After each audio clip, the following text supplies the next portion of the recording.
Clarifying something that isn't clear is an important part of any tutoring session.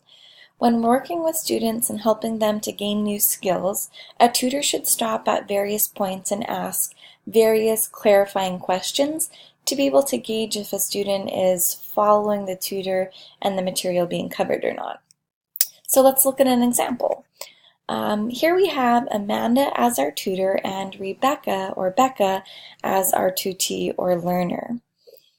In this tutoring session, Amanda has decided to stop to check in with Becca to see if she's able to gain the material or if she has any questions on the material that has been covered.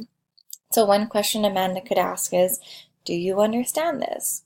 Or can you explain, a particular aspect of what we just covered to kind of better gauge if Becca really understands or not. Another question is this part clear to you? So this is really essentially making sure that what Amanda is saying or going over is clear enough for the student, or in this case, Becca, to understand. A third way to clarify if something is not clear is to ask, do you have any questions about this?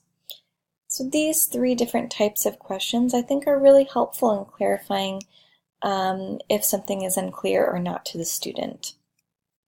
So in clarifying, of course, we always want to ask those questions that are friendly and non-threatening.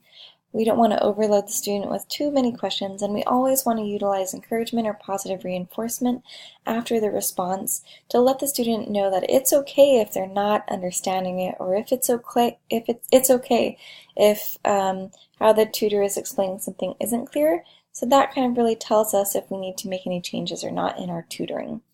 It's really important to ask clarifying questions to ensure the student is understanding the material through every step of the tutoring session.